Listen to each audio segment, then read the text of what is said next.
Have you ever looked at a broken system and thought, surely there is a better way? Well, that's a great place to start, with a decision to do something. But turning into a plan into action takes determination and a lot of patience, which is why the people we are about to meet are the real heroes. Welcome to Echo Africa. I'm Malama Mukonde in Lusaka, Zambia, and joining me from Lagos, Nigeria is my co-host, Chris Elems. Hi everyone, thank you for joining us today. Here's what we have coming up. Saving yam. A breakthrough bio-pesticide transforms farming in Ivory Coast. Quiet, green and unstoppable, Ghana's women couriers are taken to the fast lane. Young women lead Uganda's climate revolution with clean energy and clean water. But we start the show in Libya, a hot country that's getting even hotter. Last summer, temperatures reached nearly 50 degrees Celsius. It's hard to work in that heat. Traditional farming is almost impossible. But in the capital, Tripoli, one farmer has turned away from tradition and may have found the key to sustainable food production in extreme conditions. This is not your typical farm. The roots of the crops don't grow in soil. They get their nutrients from the water of a giant fish tank.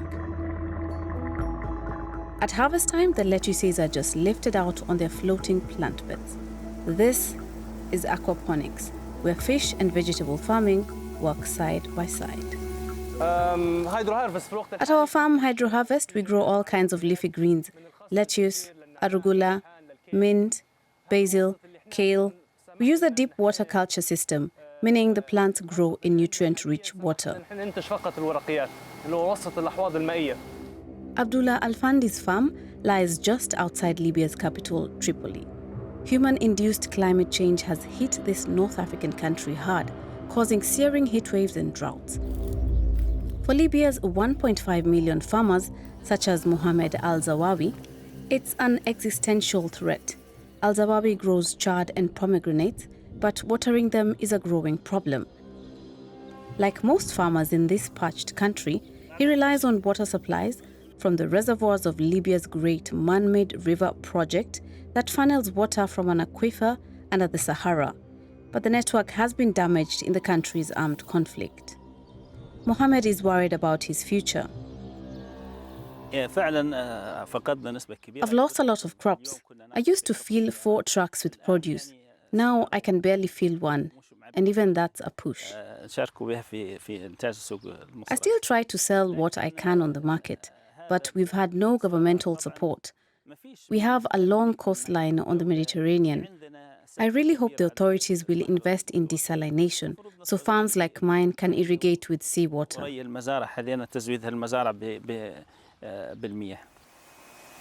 At Abdullah Al-Fandi's aquaponics farm, the water also comes from a reservoir but is used far more efficiently.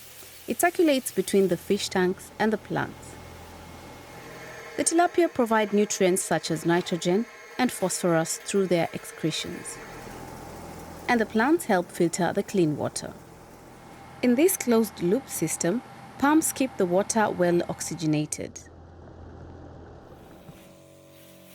And there's another benefit. Regular Libyan farms often use pesticides with little regulation.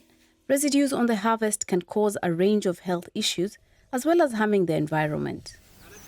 Abdullah's closed system gets by without pesticides and synthetic fertilizers and produces organic fish and vegetables with minimal water loss, making it a sustainable option for desert countries like Libya.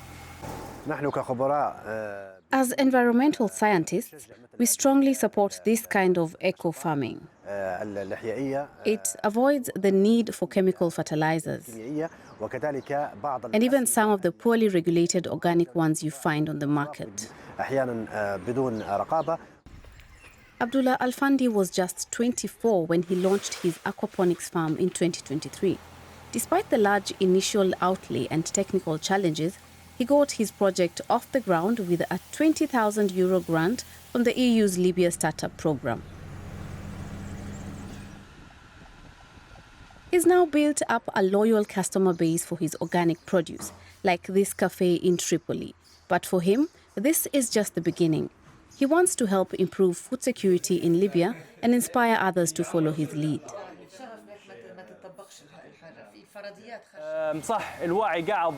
Awareness is still lacking, and most people in Libya don't have much money to spend. But I believe change is coming. We are already seeing signs of progress. And when things shift, we want to be ready to lead a better market.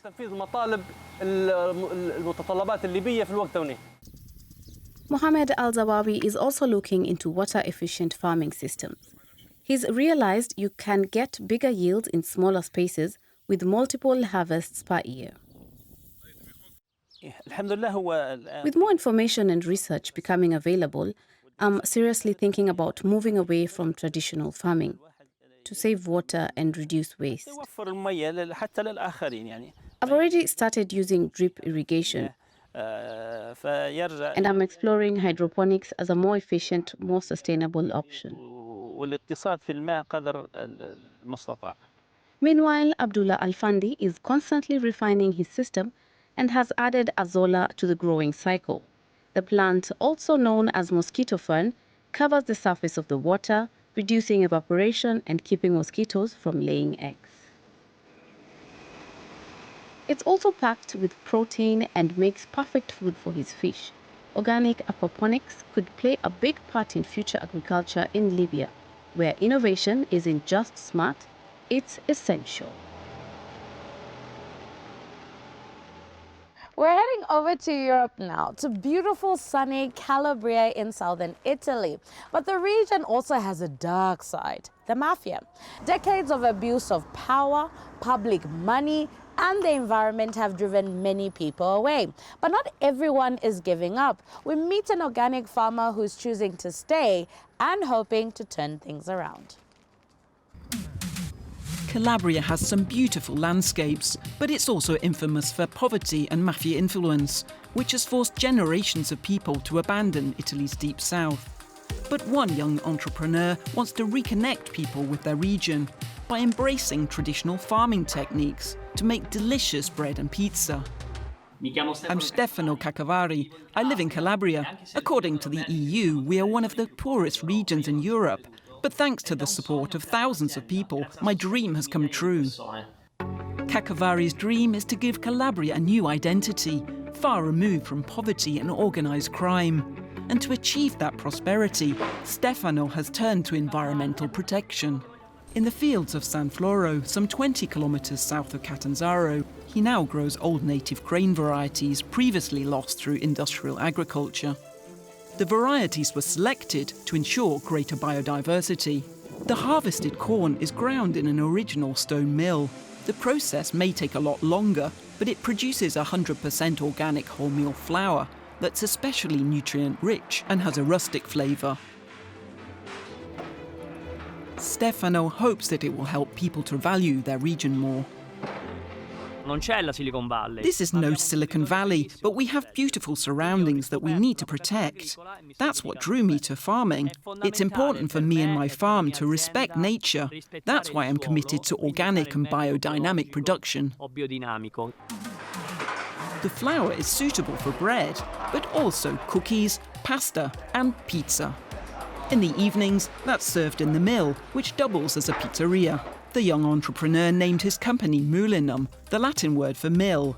He raised over €2 million of capital via crowdfunding, so Mulinum could be free of the organised crime network that blights many businesses here. Mulinum isn't just a farm where we produce and sell. My dream was to create a community. That's why I used Facebook to start the crowdfunding, which became the biggest and most important in Italy in 2016. I didn't want to be the sole owner. I wanted to create a collective. In his late 20s, Stefano Cacavari planned to leave Calabria to found an IT startup in the US. But news that Italy's largest landfill site was to be built right next to his hometown persuaded him to stay and do something about it. That's when he launched his first initiative, a community vegetable garden.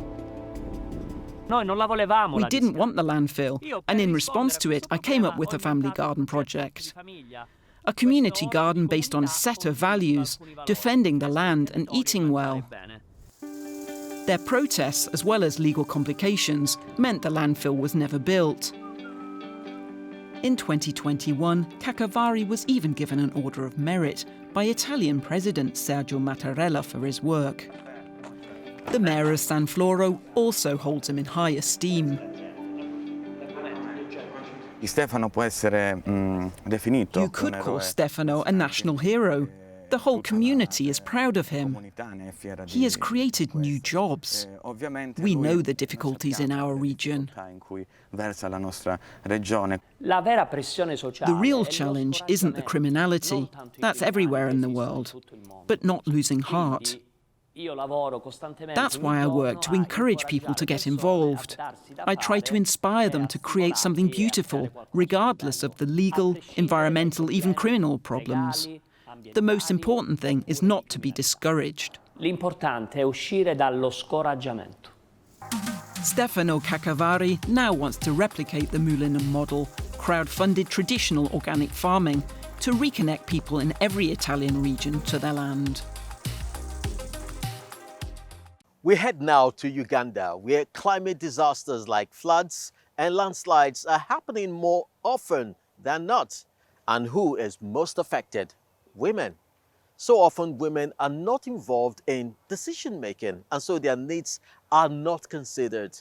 A group of women in Uganda decided it's high time for a change. They are making sure the next generation is better equipped to tackle the climate crisis.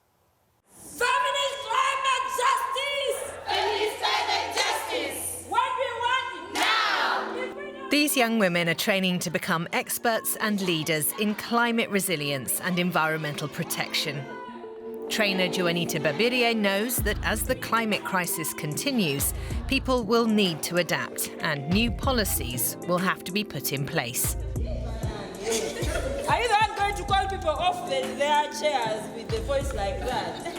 We want you to really give us good energy. So by the time we get out of here, I want to hear the energy.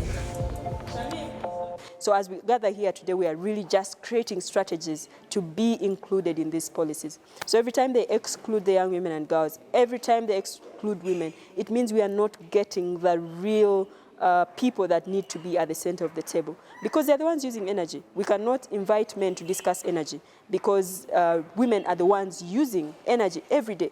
They know the entire journey of them collecting firewood to making food and all the different atrocities that come with it. Here at its education hub outside Ginger, Girls for Climate Action teaches women and marginalised groups practical skills for climate resilience. Shamina Mutezi learned how to make an eco-friendly stove from natural materials. Now she passes on her knowledge. Shamina joined the programme at 16 after she became pregnant and had to leave school. As well as the stove, she also learned to make briquettes from biodegradable waste as an alternative to firewood. She earns an additional income selling them. I have benefited as an individual. It doesn't cost me any money to make the briquettes, only time. The briquettes sell for the equivalent of 3 euro cents each, so I sell 10 briquettes for 30 euro cents. I benefit a lot. I also build these stoves for people and they give me money. So people out there shouldn't think that it's worthless. I make money and I'm doing well. In places where it's common to cook on an open fire, people suffer from significantly more respiratory and visual problems. The UN estimates that toxic fumes from traditional cooking stoves are responsible for more than 3 million premature deaths each year, mostly women and children. The briquettes used in this stove are safer to use because they don't produce as much smoke. And no trees are chopped down for firewood. Elsewhere, a member of the team shows how to produce biogas, which can also be used for cooking.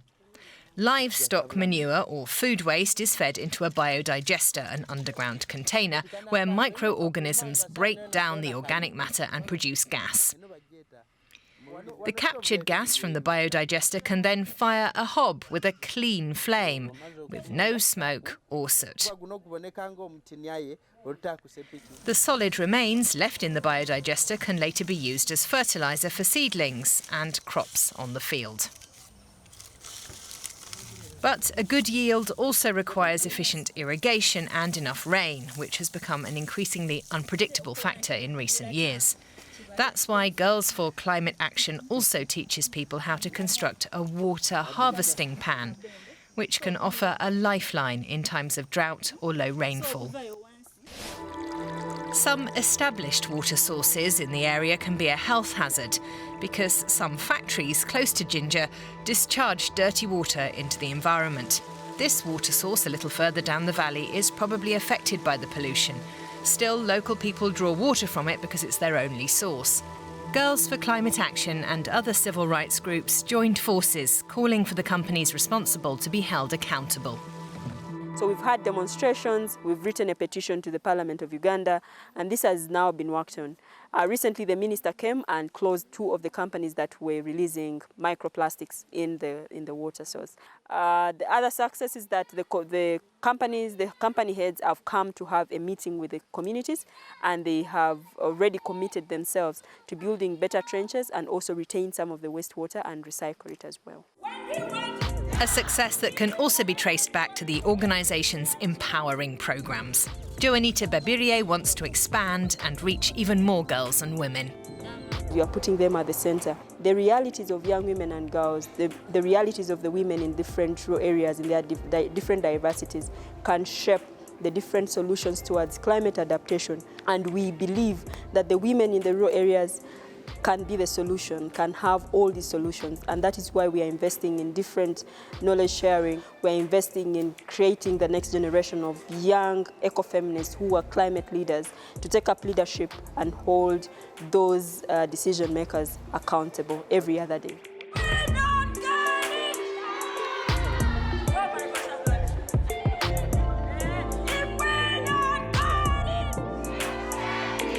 Here on Echo Africa, we love stories about women leading the charge, including the electric kind. Now, across Africa, e-vehicles are becoming a more common sight. They are quieter, cleaner, and opening up new opportunities. In our next report from Ghana, we will meet some women who are riding this wave quite literally.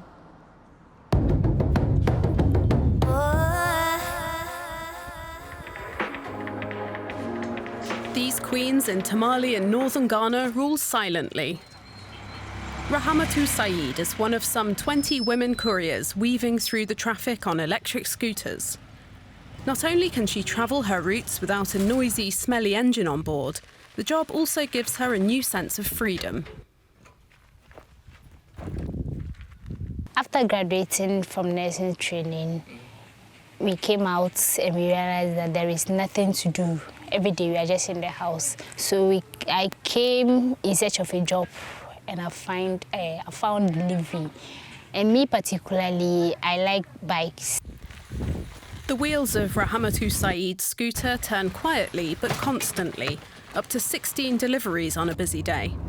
Ever more companies in Ghana are employing women in previously male-dominated jobs. That and the green mobility aspect have been lauded by women's organisations. Companies are running services that are destroying the earth, so they make profit while making the earth cry. And when the earth cry, we all suffer. These bikes, electronic bikes, that are safer for the environment and also safer for the earth. Ghana's carbon emissions are expected to quadruple by 2050 unless it can electrify its transport. Combustion motorbikes are still the norm in Ghana, as in many parts of the world. Rahamatu Saeed's delivery company switched to electric through a grant from the Ghana Climate Innovation Fund. The company has an electric fleet of 20 bikes that are easy to use and require little maintenance. The business model is not only empowering women and challenging stereotypes with its confident female couriers like Rahamatu Saeed, it's also a pioneering example of how Ghana can drive forward its country's energy transition.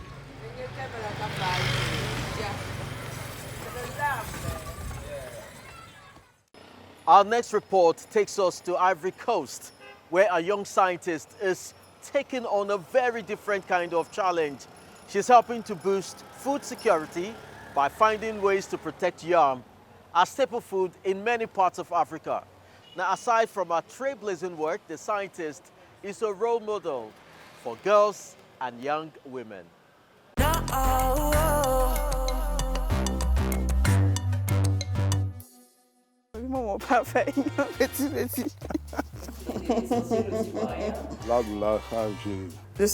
Kamara Ajata. I'm 27 years old and a PhD student in climate change, biodiversity and sustainable agriculture. I'm a phytopathologist, so I study plant diseases and how to treat them.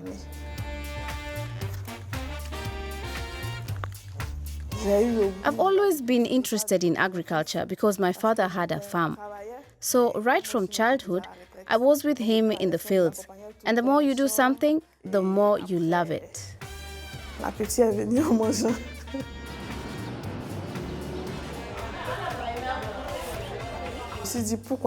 thought, why not study yams? Because at home, we were always getting yams, and we noticed that their shelf life had dropped sharply over time. When people see there's rot, they just cut off the parts that's rotten. It's actually because they're trying to save the rest of the tuber so they can sell it or eat it.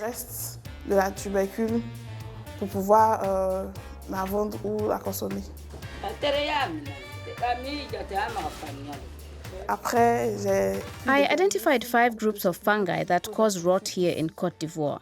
The steps involved in that took me 3 years. But at the same time I was identifying the fungi, I was already looking for methods to get them under control. I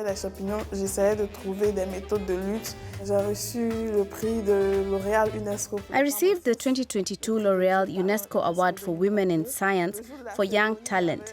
On that day of the ceremony, I was so stressed and everyone around me knew it, because it was here in Côte d'Ivoire and the audience was Ivorian. The government was there, so I was really stressed. But at the end, I was happy. The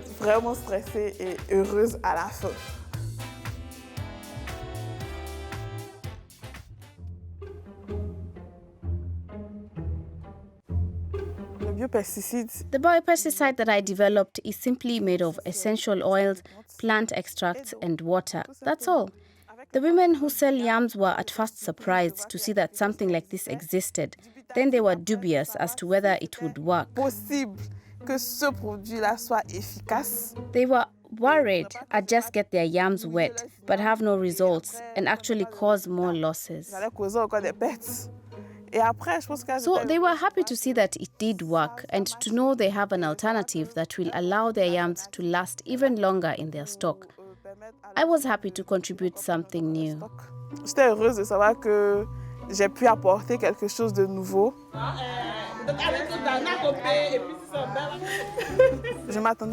I didn't expect to be in the media so much. When I was in high school, my role model was Marie Curie. She was white. Because I had no information, I didn't know that African women also did science. It wasn't until I got to university and my science lecturers were women.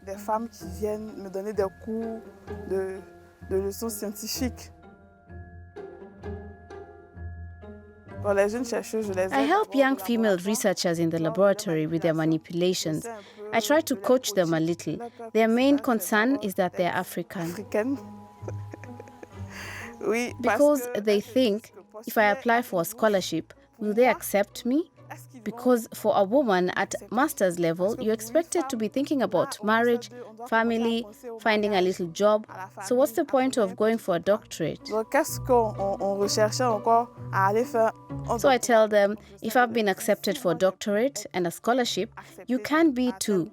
Because we've had almost the same career path. If I had to give advice to a younger me, it would be, go for it. Reach for the top. Today's stories remind us that change doesn't have to be huge to be powerful. It just has to start somewhere. That's it for this edition of Eco Africa. Goodbye from me, Chris Alems in Nigeria. That's right. If you're looking for inspiration, check out more of our stories online. Just search for Eco Africa and let us know what your thoughts are by writing to echo@dw.com. I'm Malama Mukonde in Lusaka, Zambia. It's goodbye.